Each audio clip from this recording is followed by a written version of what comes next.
Olá, eu sou o pastor Marcos Gonçalves, da Segunda Igreja Batista em Petrópolis, e estou responsável pela congregação da nossa igreja ali no Vale do Carangola, né? Fica na Rua dos Pedestres, número 32, e eu quero convidar você para estar conosco ali em uma de nossas reuniões, né? Às quartas-feiras, às 19 horas, a reunião de oração, em seguida o estudo bíblico, né, e o louvor e adoração ao Senhor. No domingo, às 9h30 da manhã, a escola bíblica dominical, e às 10h30 o culto ao Senhor.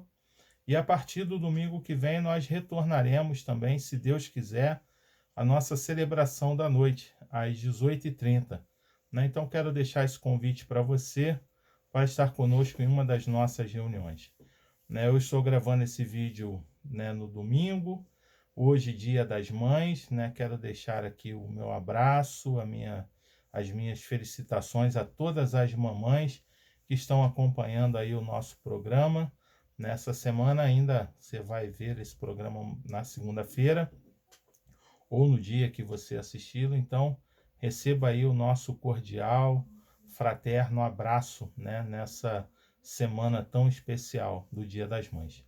Quero refletir com vocês hoje no livro de 2 Crônicas, capítulo 16. Segundo livro das Crônicas de Israel, capítulo 16, verso 9. Diz assim: Porque quanto ao Senhor, seus olhos passam por toda a terra, para mostrar-se forte para com aqueles cujo coração é totalmente dele. Nisto procedeste loucamente. Por isso, desde agora, haverá guerras contra ti. Esse texto, né, o profeta está falando ao rei Asa, que era o rei de Judá. Judá havia sido cercado ali pelo reino do norte, por Israel, né? Os reinos haviam sido divididos. Então, o rei do reino do norte, né, chamado Baasa, ele subiu, né, contra Judá e cercou Judá, impedindo que as pessoas conseguissem levar suprimentos para Judá ou saíssem de lá para procurar conseguir alguma coisa fora. Então, Judá havia sido cercado completamente por esse rei Baasa, né, que era o rei de Israel, o reino do norte. O rei Asa, que era o rei de Judá, ele faz uma aliança com o rei Ben-Hadad, que era o rei da Síria, né, que a capital era Damasco.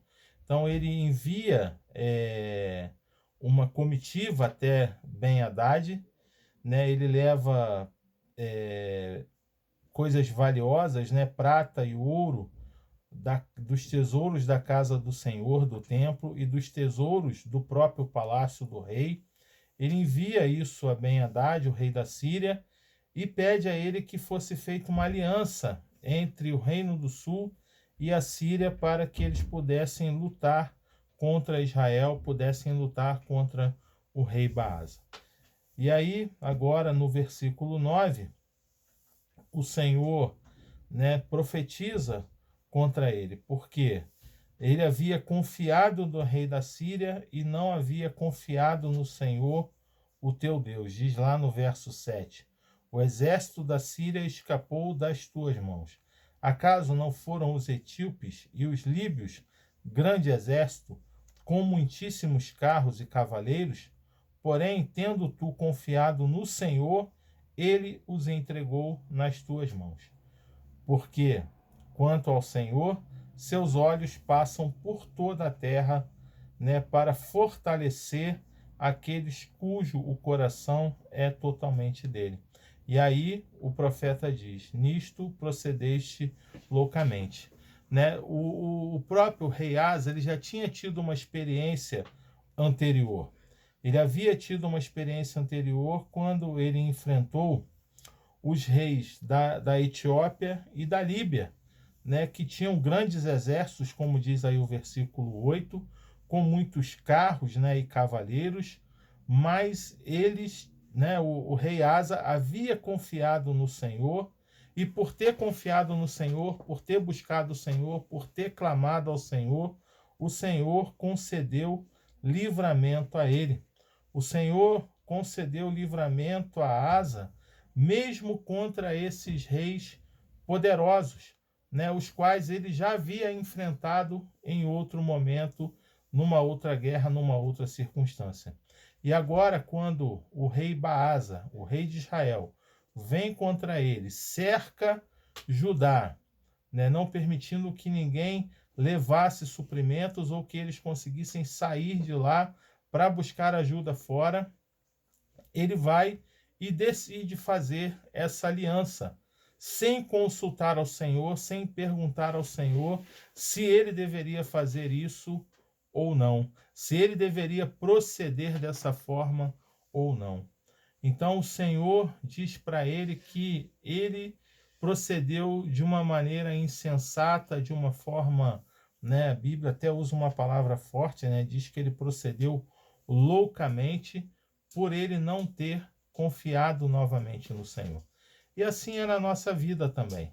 O Senhor, ele tem livramentos, né, já nos concedeu diversos livramentos, já nos salvou, nos ajudou, nos socorreu em muitas oportunidades, mas nós, às vezes, né, no ímpeto das circunstâncias, né, achando que talvez as coisas sejam muito difíceis ou por causa da nossa impulsividade, do nosso imediatismo, nós queremos muitas vezes resolver tudo prontamente. E aí acabamos atropelando, né, metendo os pés pelas mãos e agindo, né, por nossa própria conta e risco. E nisso o Senhor, ele vem e traz essa palavra contra as nossas vidas também, né? Porque ele já nos ajudou, já nos socorreu em tantas circunstâncias, né? Hoje pela manhã preguei lá na igreja, né, no capítulo 1 de Lucas, e lemos lá o verso 37 do capítulo 1, né, quando o anjo anuncia que Isabel, a esposa de Zacarias, que era idosa e estéril, né, ela engravidaria e daria à luz a João Batista, né, que seria o precursor de Jesus, o primo de Jesus, né, o Lucas, né, falando ao seu amigo Teófilo, ele diz, quando ele narra essa história, no verso 37, diz assim: porque para Deus nada é impossível.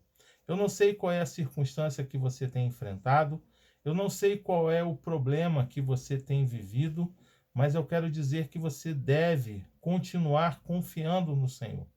Que você não proceda, né, de maneira impulsiva, de maneira impetuosa, querendo resolver os problemas que estão, né, vindo contra a tua vida, contra a tua casa, contra a tua família, seja na área que for. Não tente resolver isso sozinho ou sozinha, né? Continue confiando no Senhor.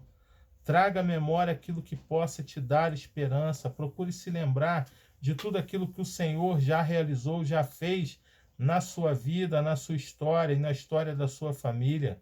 Não deixe que as dificuldades do tempo presente sejam maiores do que a sua confiança no Senhor.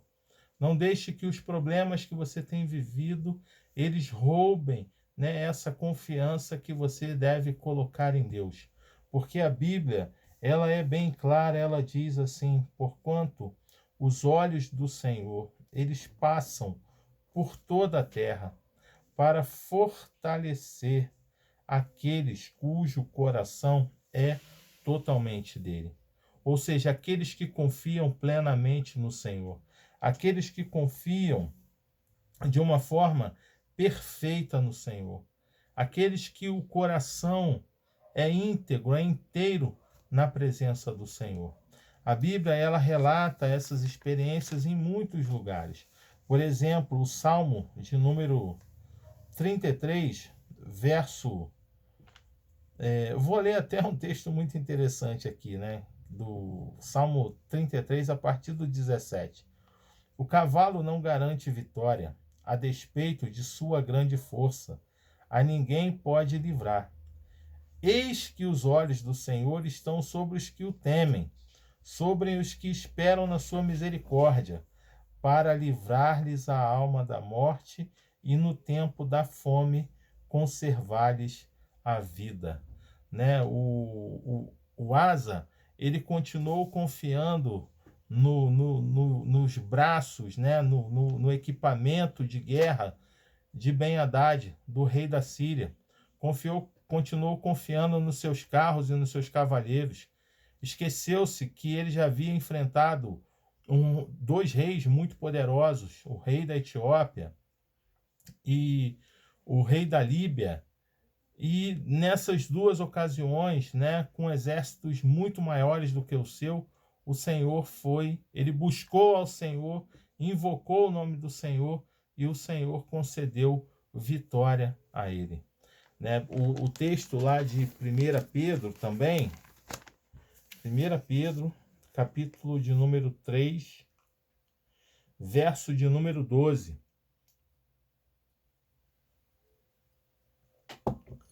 Porque os olhos do Senhor repousam sobre os justos, e os seus ouvidos estão abertos às suas súplicas. Mas o rosto do Senhor está contra aqueles que praticam a iniquidade, praticam males.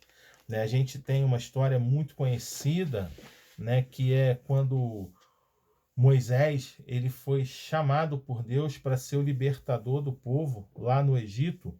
Deus chama Moisés e diz a Moisés: ó Moisés, eu tenho visto, né, tenho passeado ali entre o povo e tenho visto toda a opressão que o meu povo tem sofrido, e por isso eu vim para socorrê-lo, por isso eu vim para livrá-los. Né? Diga a eles que eu estou enviando você porque eu estou aqui para livrar esse povo da escravidão do Egito, livrar de toda a opressão, de tudo aquilo que Faraó tem feito contra o meu povo. Então, gente, nós devemos lembrar disso, que os olhos do Senhor estão sobre toda a terra. Olha só que coisa maravilhosa. Os olhos do Senhor passeiam por toda a terra, passam por toda a terra para fortalecer aqueles cujo o coração é totalmente dele. Né? Que nós, eu, você, né, possamos continuar confiando totalmente no Senhor. Que o nosso coração não seja um coração dividido, né? Um coração que, ao mesmo tempo que está pedindo ao Senhor o livramento, pedindo ao Senhor o socorro, pedindo ao Senhor a vitória, pedindo ao Senhor que possa livrar-nos, né? Ao mesmo tempo que a gente vai buscar ao Senhor, a gente coloque dúvida no nosso coração. Não deixemos que a dúvida seja semeada no nosso coração pelo inimigo das nossas almas.